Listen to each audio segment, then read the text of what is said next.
Quero dar as boas-vindas a todos vocês que nos sintonizam via internet em todo o planeta.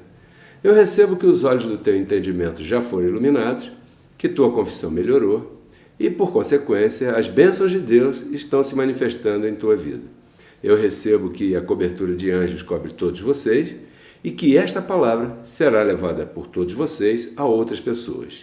Abençoadas, abençoados. É isso aí, eu conto com você para me ajudar a fazer a palavra correr, compartilhando nossos links. Inscreva-se no nosso canal, no final eu falo sobre isso. E quero começar uma vez mais agradecendo a Deus, em primeiro lugar, que mora em mim, na minha mente, que me amou primeiro, né?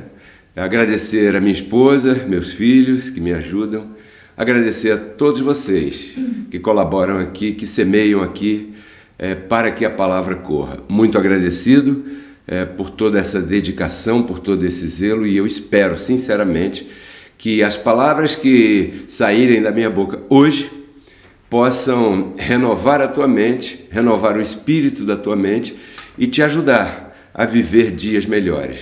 Se nós alcançarmos isso na vida de todos os nossos assistentes, aqueles que nos acompanham, nos damos por satisfeitos e por missão cumprida. O tema de hoje é Soldado Ferido.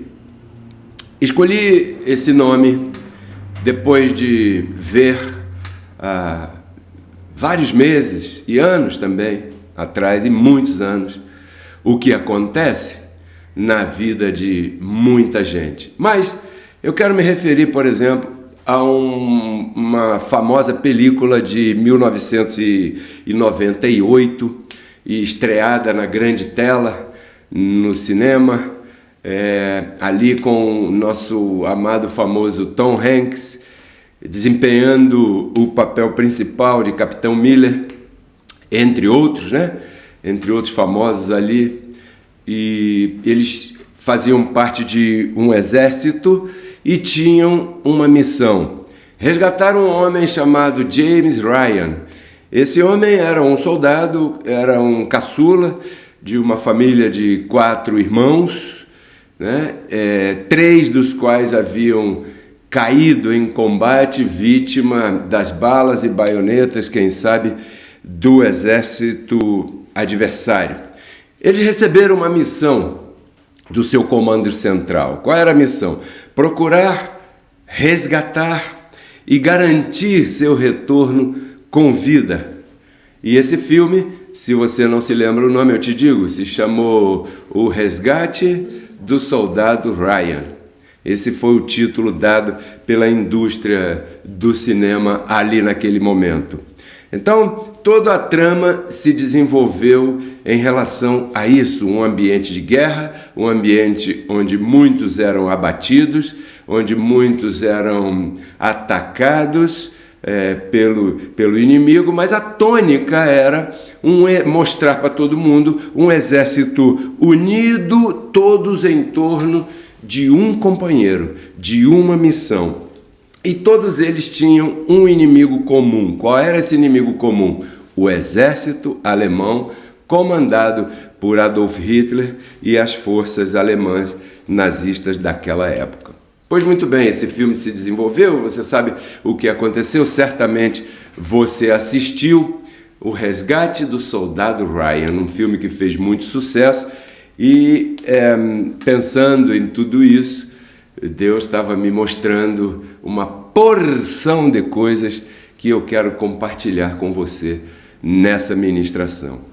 Em 2 Timóteo capítulo 2, verso 3, o nosso amado apóstolo Paulo escreveu e registrou para sempre nesse livro, que muitos me acusam que eu não uso, é porque está na minha mente, então não precisa do papel, sempre, né, do papel. Às vezes precisa, às vezes não, porque a maioria está na minha mente. Em 2 Timóteo capítulo 2, verso 3, o apóstolo Paulo, como grande general, disse a um de seus comandados, que era o seu colaborador, um deles, né, Timóteo, ele disse assim, abre aspas, sofra as penalidades como um bom soldado de Cristo.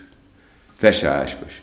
Então nós, com o tema soldado ferido, essa expressão do apóstolo Paulo me fez pensar, peraí, nós estamos lutando contra quem? Bom, nós estamos lutando contra nós mesmos. E Timóteo, porque era um pregador, assim como eu, um ensinador, um explicador. Eu não gosto muito dessa palavra pregador, porque isso é a cara do sistema religioso. E eu não quero ser comparado em nada com os meus irmãos amados lá do sistema religioso.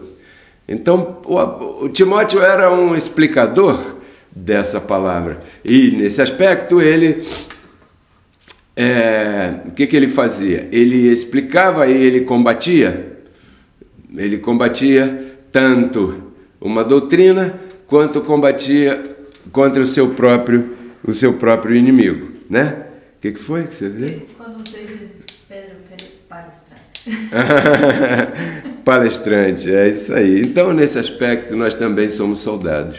Eu sou um palestrante. Eu me considero um palestrante. Eu creio que minhas palestras têm valor. Até porque eu passeio aí pela internet e vejo uma porção de outras coisas e, modéstia à parte, e bem à parte, bem longe, as nossas palestras têm valor. E têm muito peso, né? Então, nesse aspecto de sermos soldados, nós também somos soldados. Sim ou não?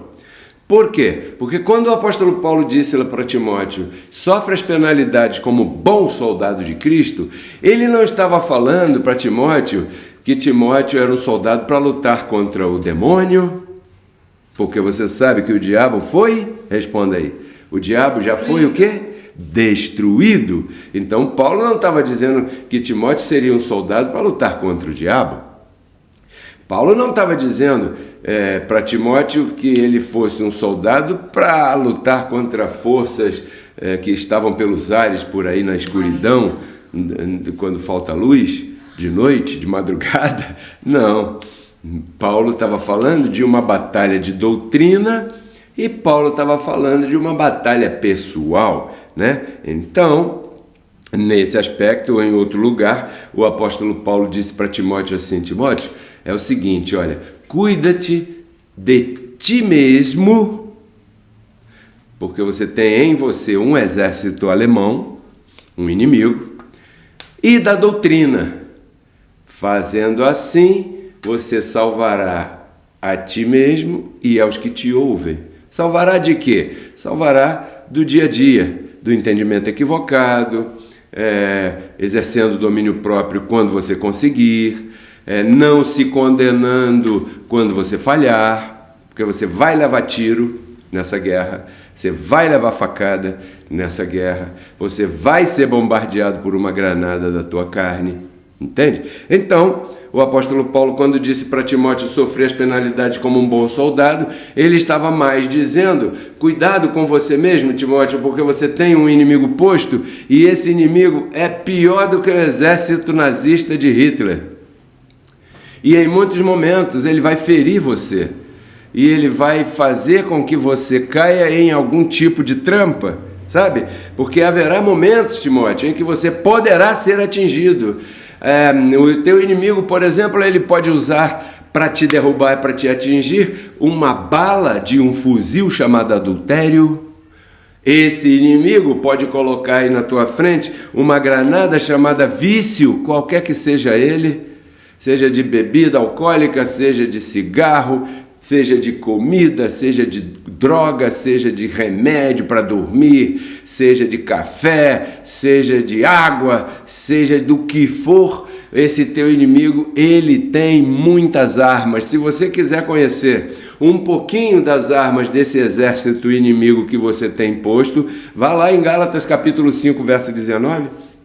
Entendeu, Timóteo? Então, sofra as penalidades como um bom soldado de Cristo. E um bom soldado de Cristo, ele tem que conhecer que o poder desse exército inimigo, né, para que ele possa tentar mais ou menos se proteger, então ele tem que conhecer também as armas que ele tem. porque ele vai ser ferido nessa guerra que se chama trajeto entre o teu nascimento e o destino que você vai chegar. Predestinação, você vai chegar lá. Então, no trajeto é um campo minado. Sabe o que é um campo minado? Campo minado, por exemplo, é um lugar onde o exército inimigo sabe que você vai passar, então ele enterra ali umas bombas que tem um negocinho assim, um pino que tem uma mola dentro, e quando a pessoa, o outro soldado passa ali e pisa naquele pino sem sentir, aquele pino aciona uma granada e aquilo explode, bum, e mata todo mundo. Ou seja, a tua vida é um campo minado. Jesus disse isso lá no mundo tereis aflições, ou seja, você vai desembarcar na praia da Normandia, na França. Sabe o dia D? Quando os aliados chegaram para todo mundo lá junto e desembarcar na praia ali para combater o exército inimigo? Hoje eu estou com essa guerra na mente. Foi isso que Deus me mostrou. Então, ali era um campo minado, morreu muita gente. Assim é a tua vida.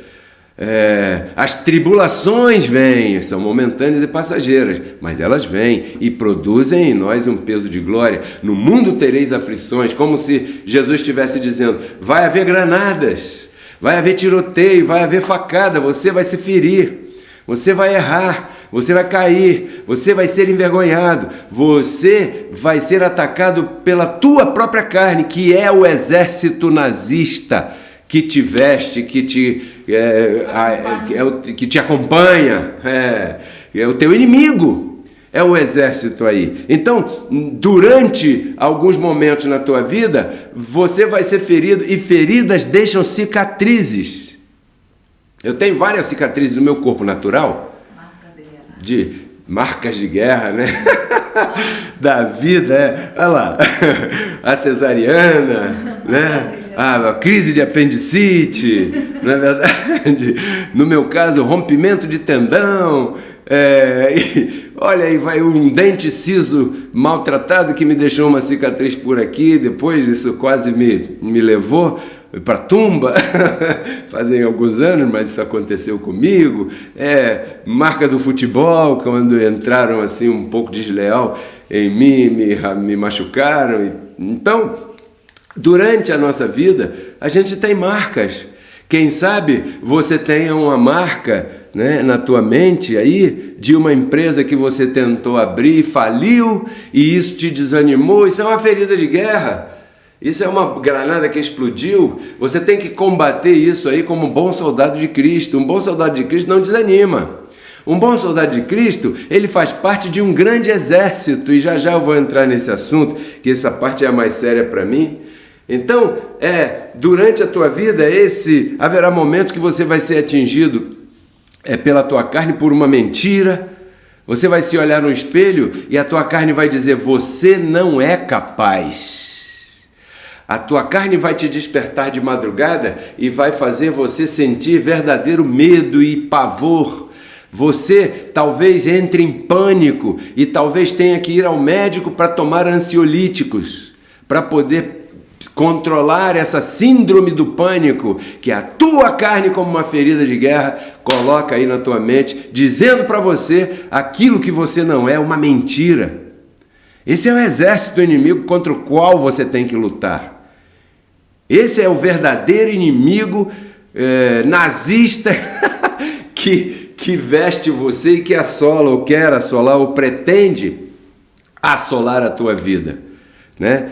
Então, é nesses momentos dessa assolação, desses ataques, assédios, dessas feridas, quando esse inimigo, o nosso inimigo, consegue furar a gente com uma espada, com uma baioneta, furar profundamente, como um trauma de infância, como um trauma de um marido ruim que você teve, ou uma esposa ruim que você teve, ou sei lá, qualquer outra coisa, um trabalho que você não conseguiu, ou que te trataram como você não merecia. Então esse é o momento em que você precisa de apoio, o momento em que você cai em algum tipo de vício, O momento em que de repente a cocaína dominou você, o momento de repente em que o álcool dominou você. Por quê? Porque a tua carne primeiro ela te mostra que é impossível para você e depois ela faz com que você recorra a determinados tipos de drogas para fugir do mundo real. E então é por isso que as pessoas cheiram cocaína, é por isso que as pessoas usam crack, é por isso que as pessoas fumam maconha, é por isso que a maioria das pessoas adultas fazem esse tipo de coisa. Por quê?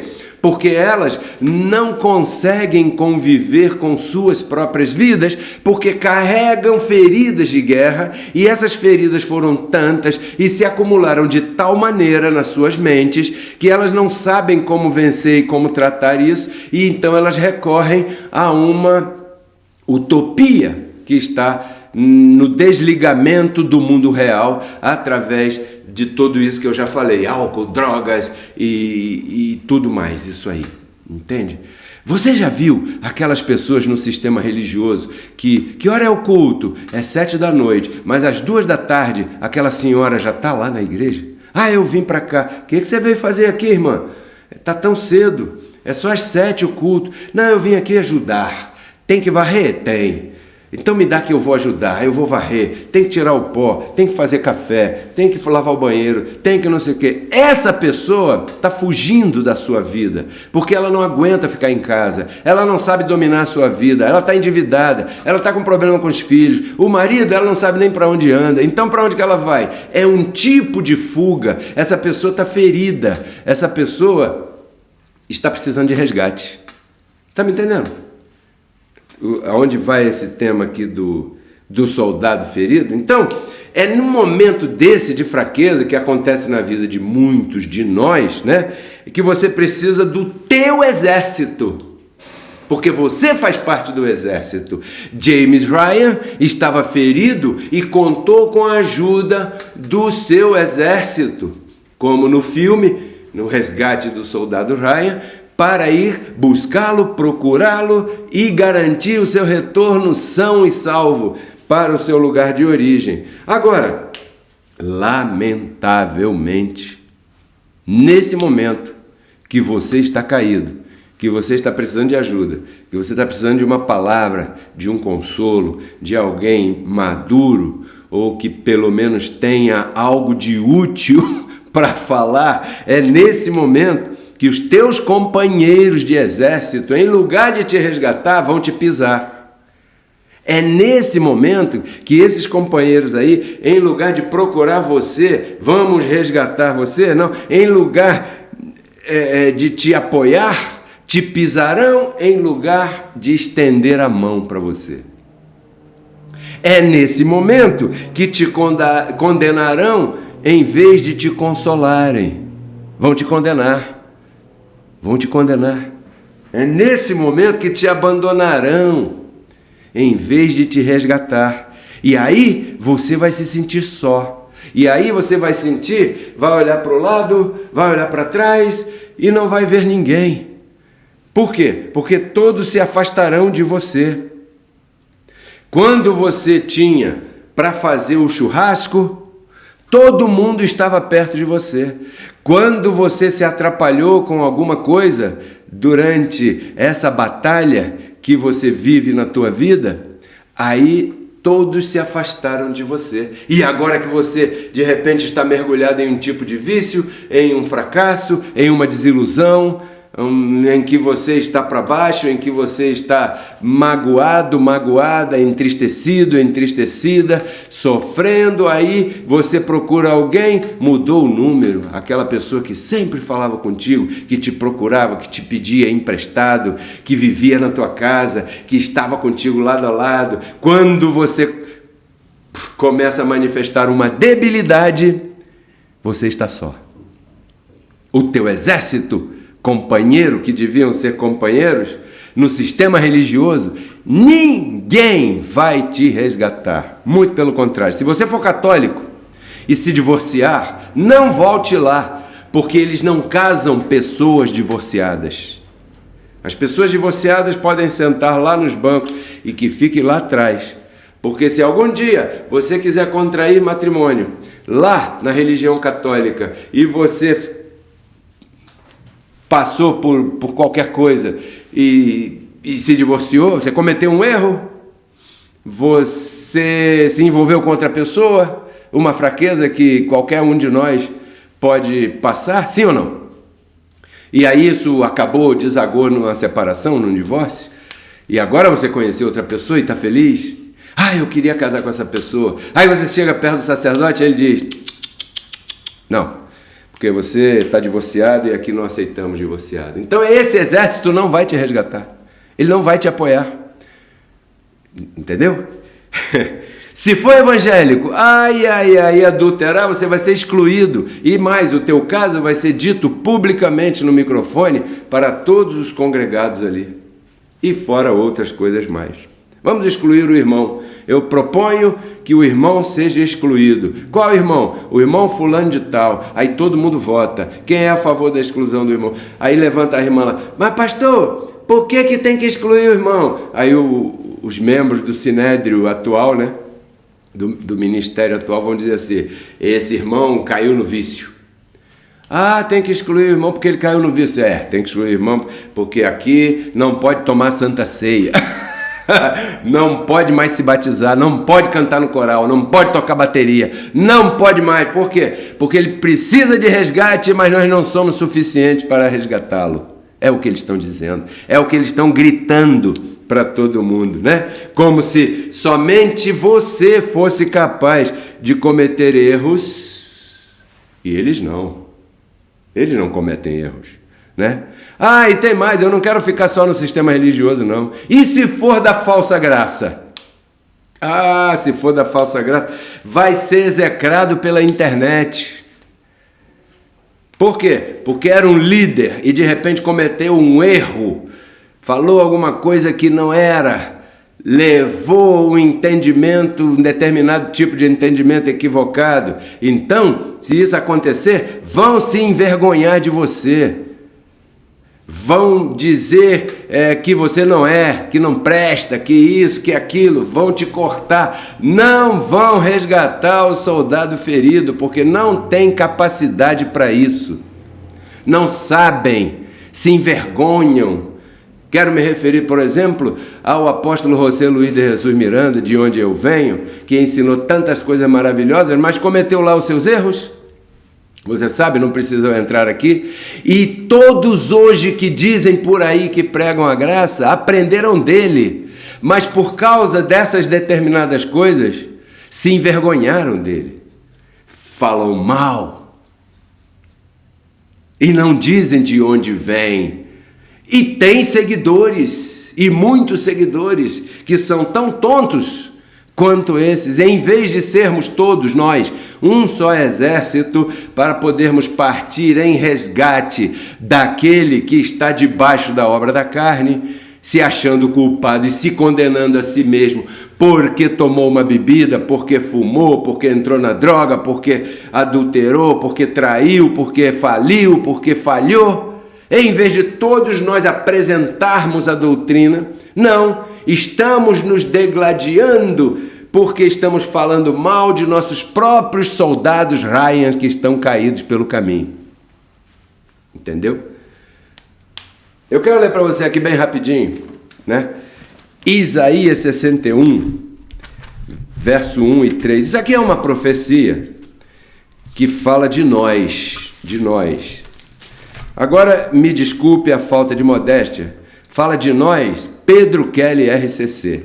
Isaías 61, verso 1 diz assim, abre aspas, o Espírito do Senhor está sobre mim, porque me ungiu, o Senhor me ungiu, e me enviou, viu, pastora Céia, o enviado divino, para pregar boas novas aos abatidos, sim, a vendar os quebrantados de coração, aqueles que foram quebrantados em suas mentalidades porque são gays, uma lésbica que o sistema religioso rechaça, né? Um homem em corpo de homem, mas que sei lá, que por qualquer motivo, não entendo isso, se sente mulher e se diz LGBTQI, mais A, B, C e todas as letras que tiverem lá no sistema religioso, os quebrantados de mente, aqueles que foram acusados, né? O Senhor me enviou a consolar esses, a não conhecê-los segundo a carne, olha, a publicar liberdade aos cativos e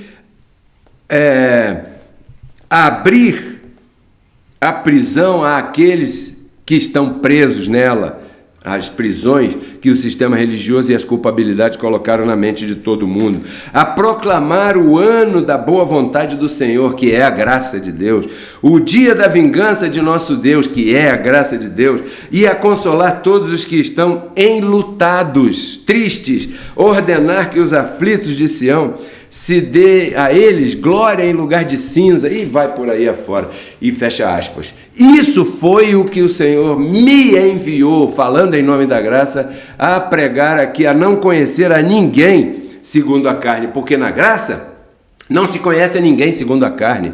Se o fulano de tal está pedindo dízimo, é problema dele, eu não tenho nada com isso. Eu não posso acusá-lo, eu não posso acusar o sacerdote porque ele não entende a graça de Deus assim como eu entendo. Eu não posso acusar o apóstolo Pedro de ter negado a Cristo 3 vezes, porque graças a Deus, pela sua grande misericórdia, não fui eu que o neguei.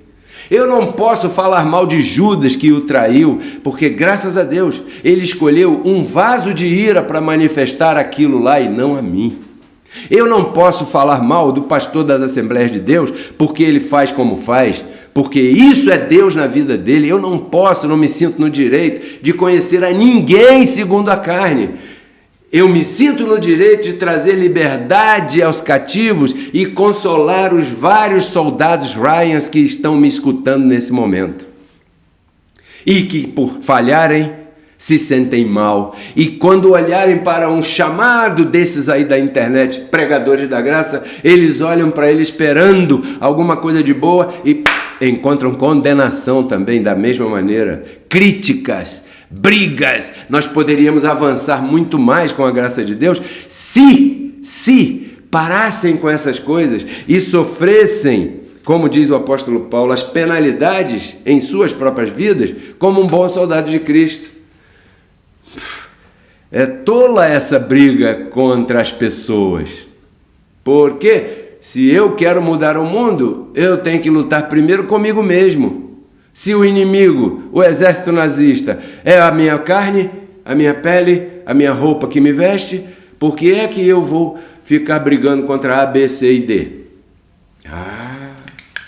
Então na graça não se conhece a ninguém segundo a carne, sabe por quê? Porque na graça, se é que você está em graça, se é que o Espírito de Cristo está em você, se é que você está na fé, você entende que todos nós somos cobertos pelo mesmo material, uma porcaria chamada carne. Eu ouço dizer de congregações dentro das casas, por aí, diz que pregando a graça, condenando todo mundo. Isso não é graça, isso é uma desgraça. Pare com isso. Reconheça a verdade. Se você não tem capacidade de consolar a um gay, quando ele te procurar, porque enquanto ele estiver com a sua autoestima bem, é problema dele, como ele quer viver. Isso é Deus e ele, assim como é Deus em mim, é Deus nele também, ou nela também. Né? Então, se você não tiver capacidade de conversar com uma pessoa que usou crack, ou que usou droga, ou que conheceu isso, ou que assaltou, ou que fez isso ou fez aquilo, cale a boca, mas não condene, porque você está chamado a resgatar os soldados Ryans que estão feridos por aí. A graça foi enviada para consolar, sabe? A graça foi enviada para vendar os quebrantados. Sabe o que é vendar? Vendar na linguagem de hoje, seria engessar uma perna quebrada. Isso é vendar. Só que ali a profecia fala de vendar os corações. Isso quer dizer que não estamos falando de membros, estamos falando de mentes.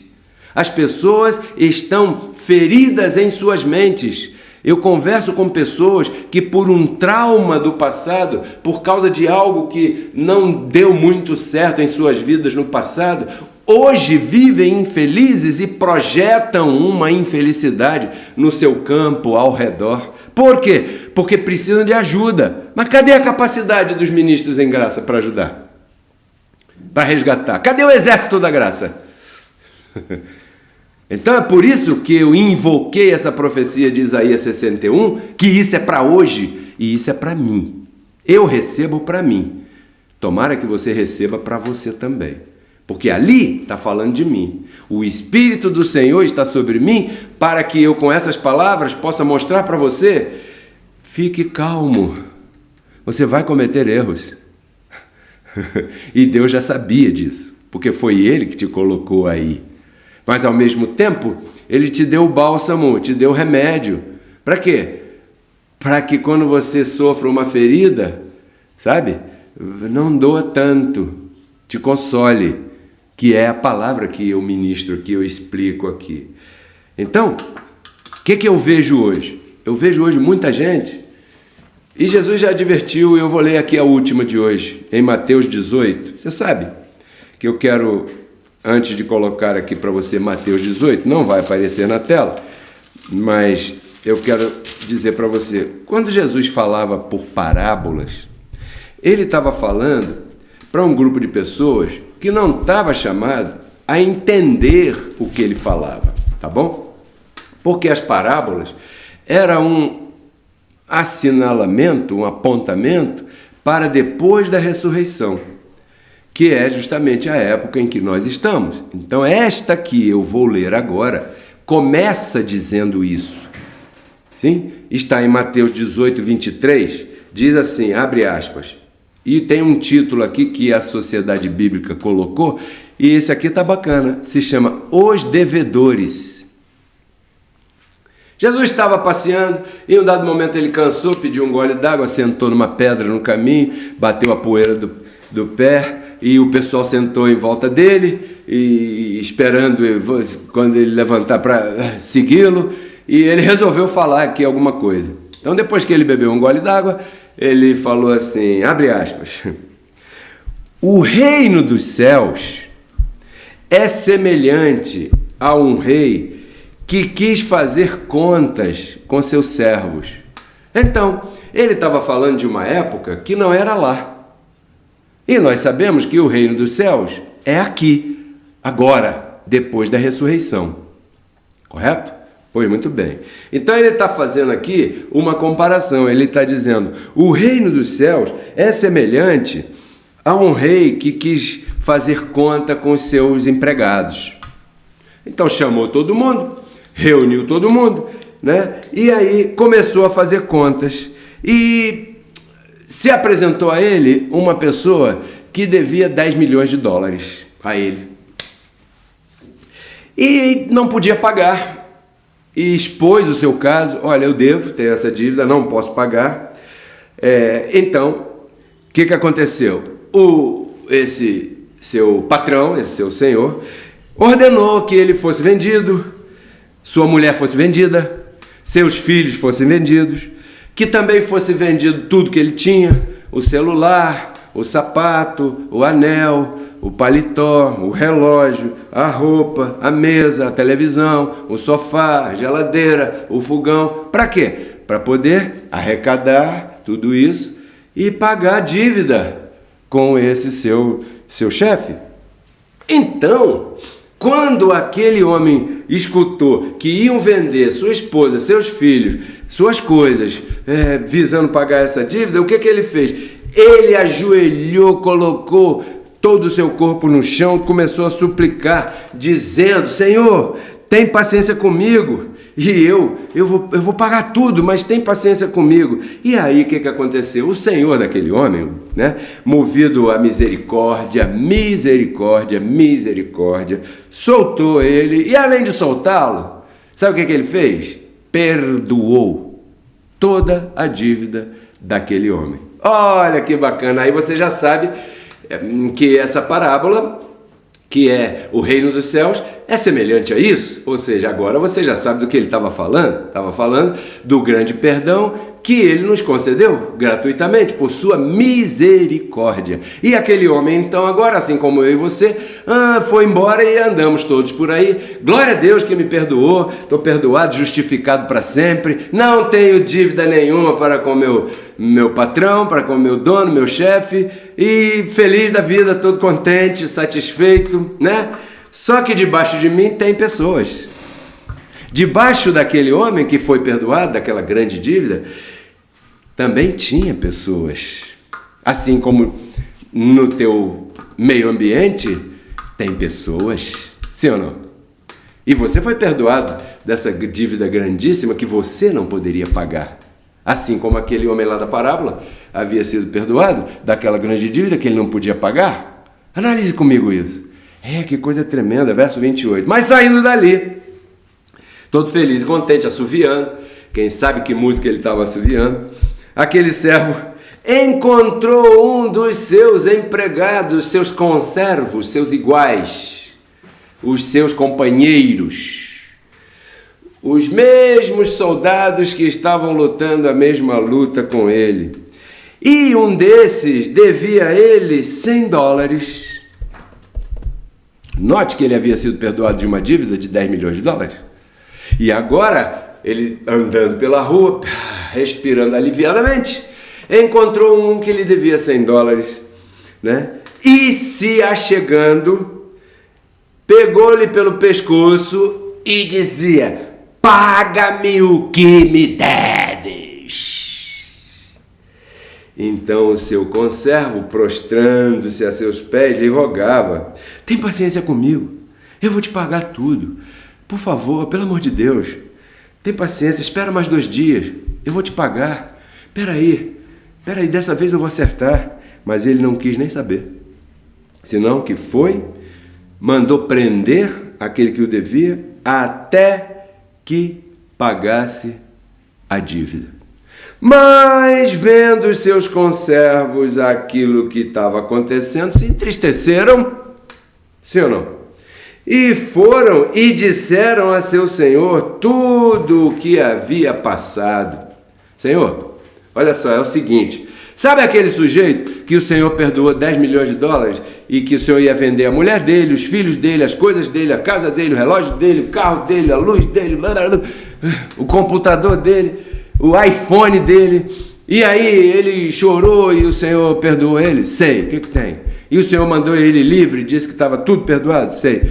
Poxa, quando saiu daqui ele encontrou um sujeito ali que cometeu um pequeno erro e ele condenou esse sujeito. Naquela época lá, precisava de alguém dizer àquele senhor o que estava acontecendo, dessa injustiça, né? Porque aquele senhor não via. Na minha época hoje, eu não preciso dizer o que para Deus, que me perdoou, o que eu estou vendo que os meus conservos estão fazendo quando acusam alguém de cometer um erro e conhecem essa pessoa segundo a carne. Por quê? Porque nós estamos debaixo do olho que tudo vê. Eu não preciso dizer, ele está vendo. Entendeu? Então, verso 32, chamando-lhe o seu senhor, lhe disse: servo malvado, toda aquela dívida eu te perdoei, porque você me pediu, me rogou.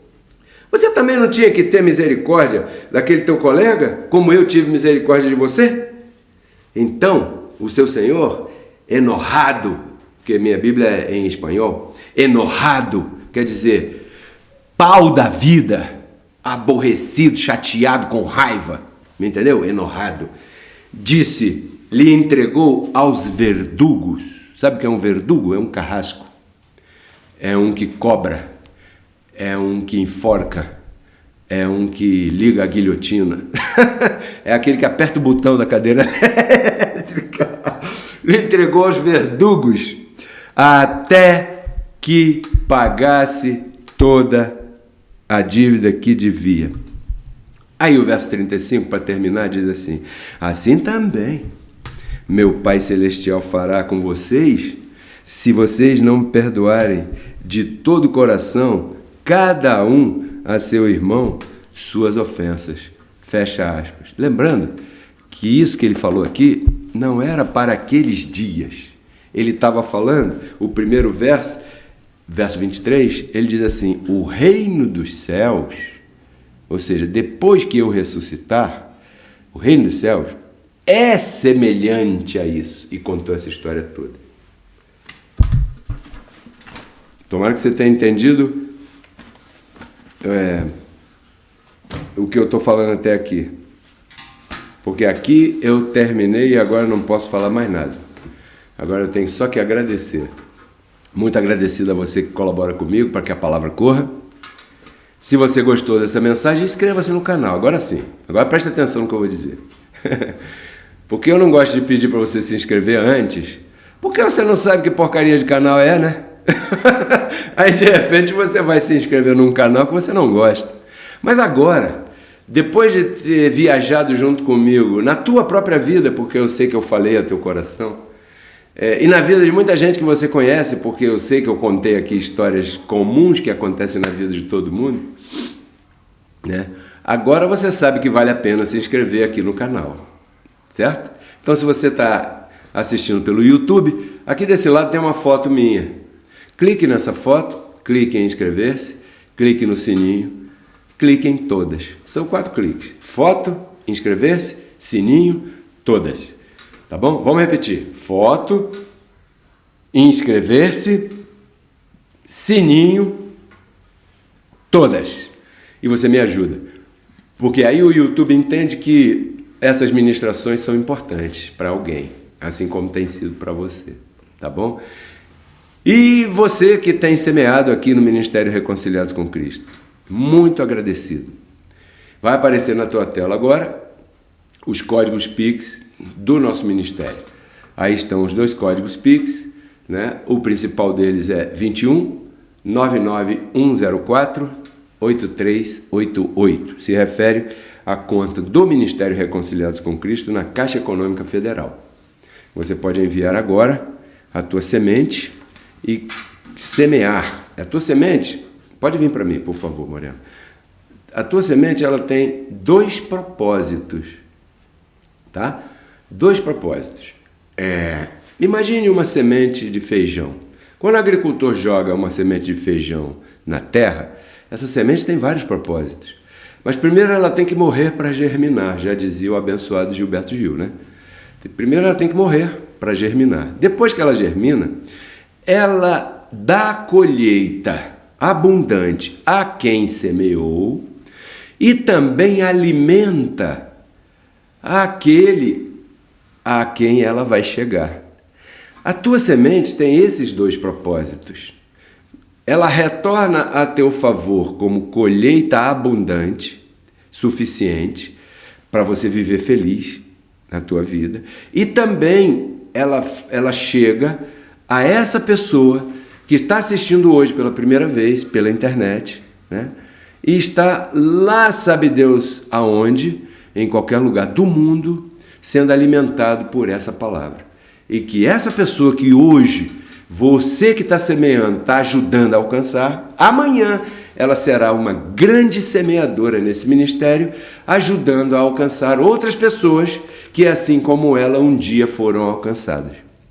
E isso se torna um ciclo, e aí se cumpre o que está escrito em Abacuque, capítulo 2, verso 14. Vai haver um dia em que o conhecimento da graça de Deus cobrirá toda a terra, assim como as águas cobrem o mar.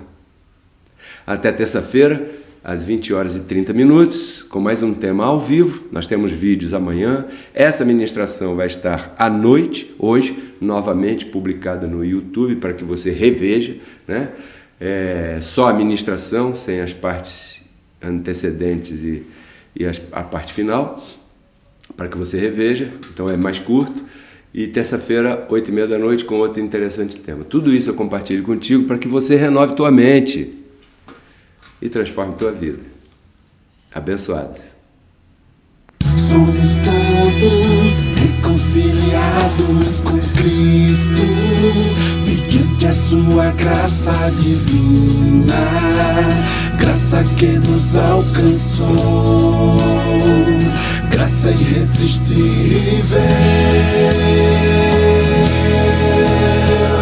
Esta é uma mensagem do ministério Reconciliados com Cristo.